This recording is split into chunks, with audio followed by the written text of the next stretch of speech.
I think is absolutely amazing. When I am down in the area, I have promised I will come in and visit. So we'd love to see you, Jo. And yeah, you're right, it is amazing what she's done, particularly when she's fighting her own battles as well. yeah. So hats off to her. I think it's absolutely brilliant. So yes, I'm here to talk about power of processes, which it's perhaps not the best title in the world, because when people talk about systems and processes, most people go, oh God, and just roll their eyes.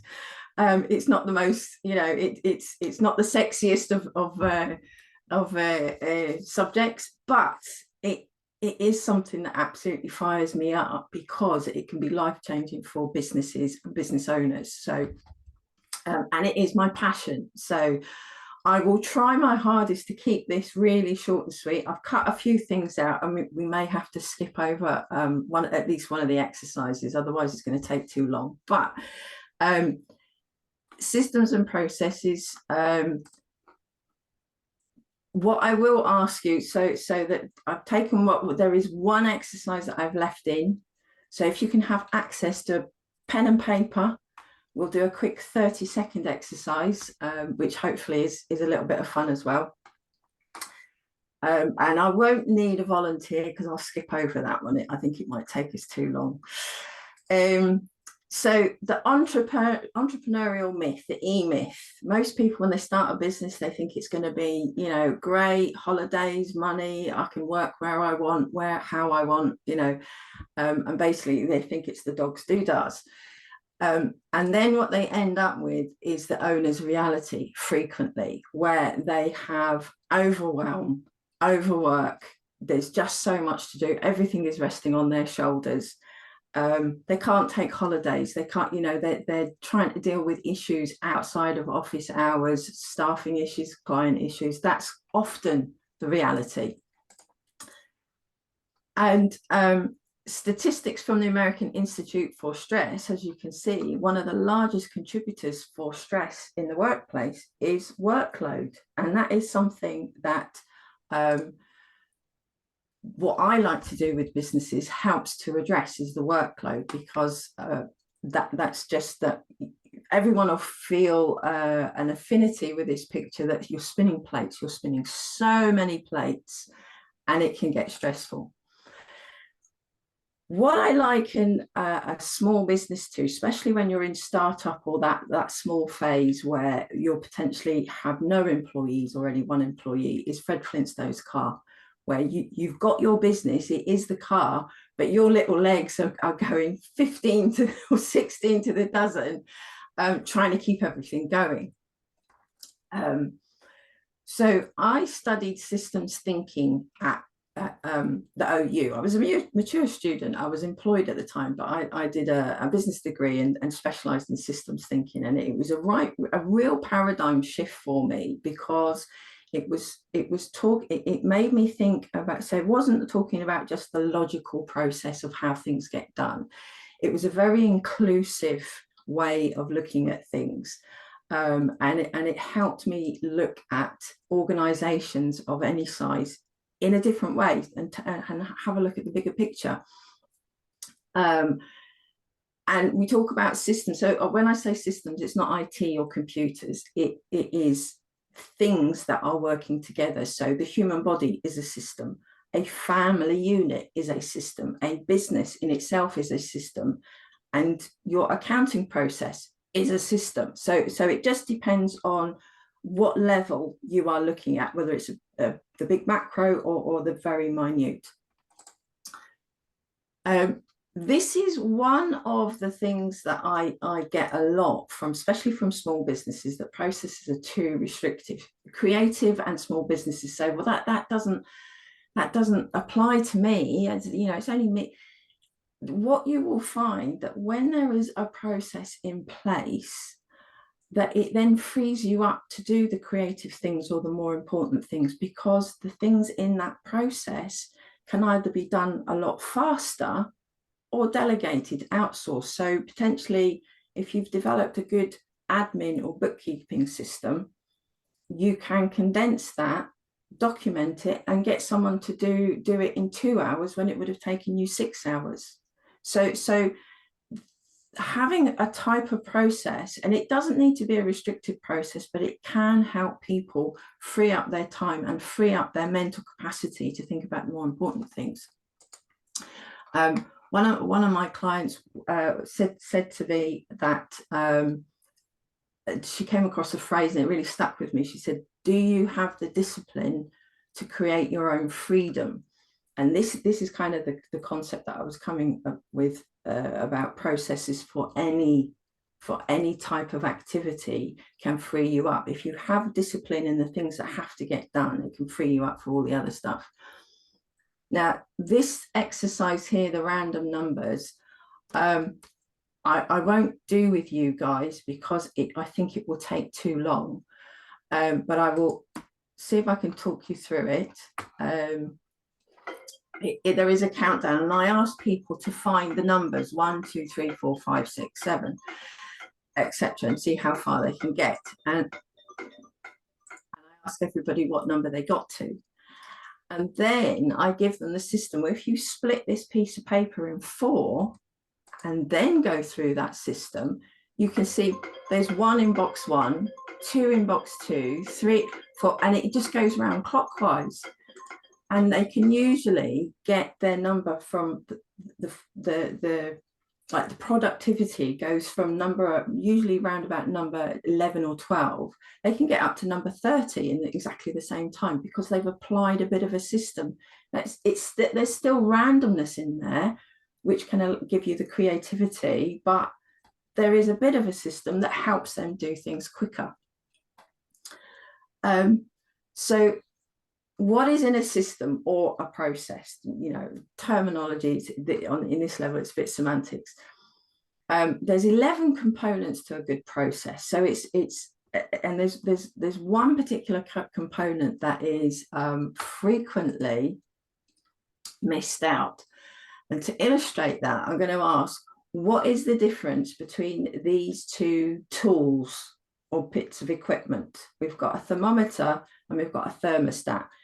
Would anyone care to offer me the difference between the two functionalities? The thermometer doesn't give you a timer.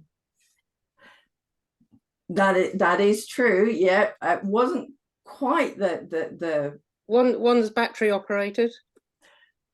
Okay, I will cut to the chase because yes, that is the answer. One controls the temperature, one tells you the temperature. That is it, Ross. Thank you. So it's the last point on that process list is a feedback loop. One just tells you what the temperature is, as Ross said.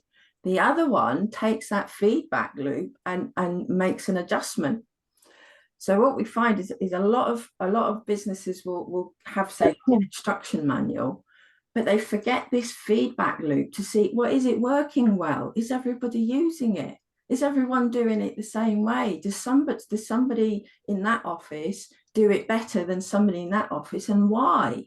So having this feedback loop is one of the most important but frequently missed steps in having a good process, especially in business, because you need to measure, is it working? Can we get better?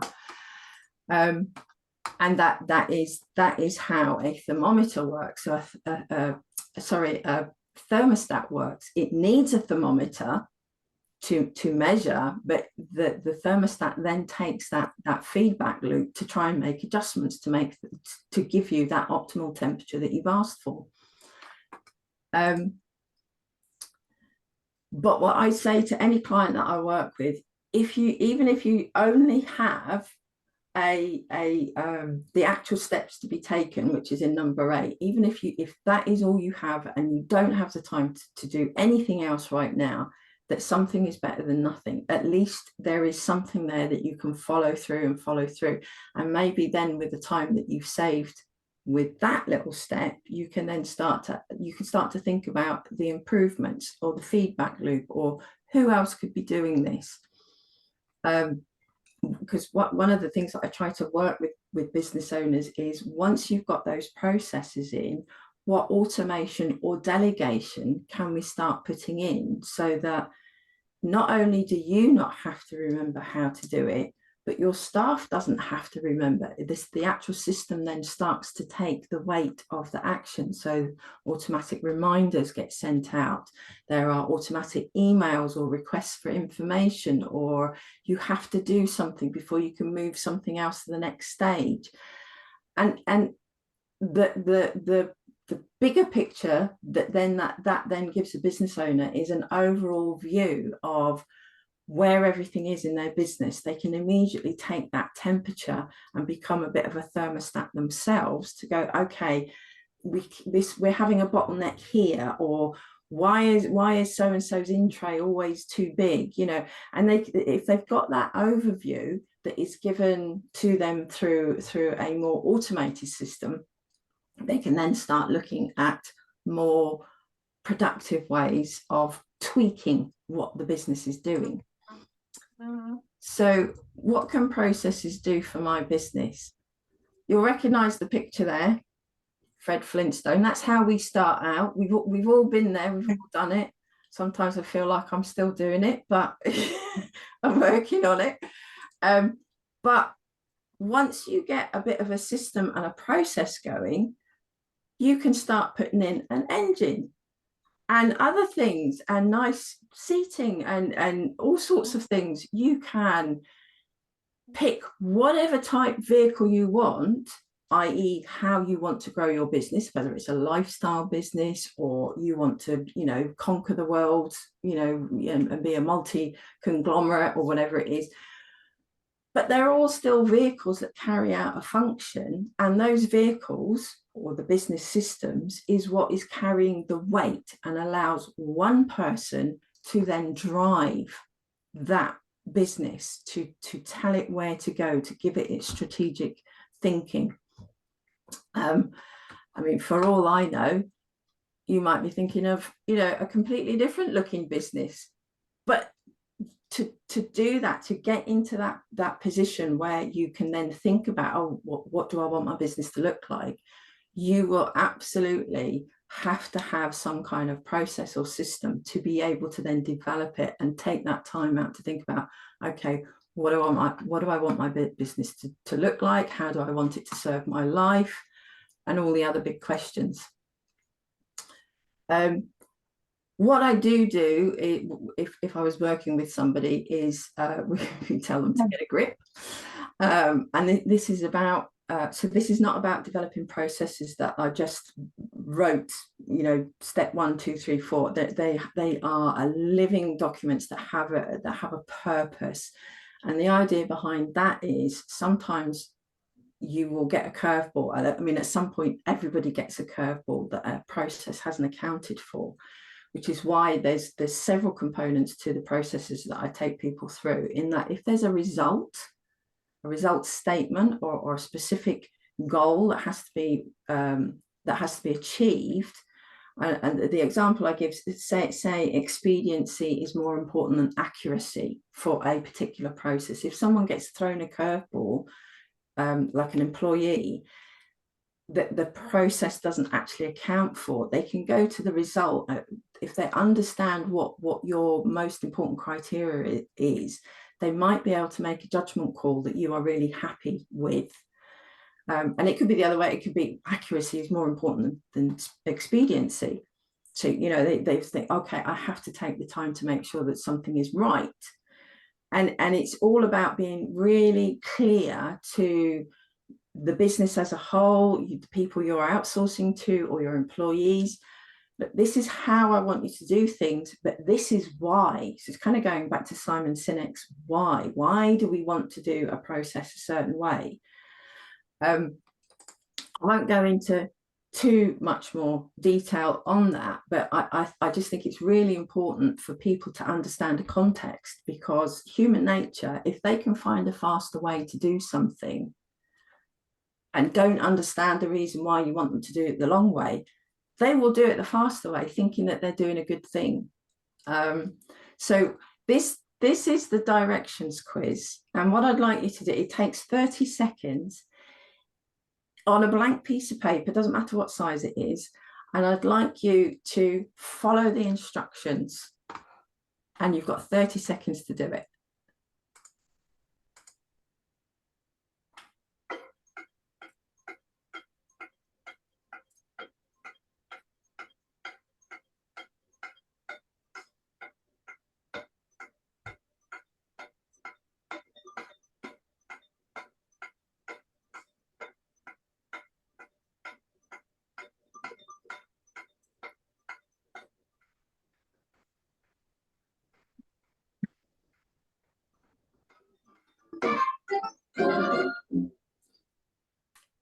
Who got more than beyond step 5? Anyone? Got three people got beyond step 5. Who got down to step 7? 2. Who got to the very, very end? Number 6, I got to. So we've got 2 people that got to the very, very end. Could everybody read the very last one?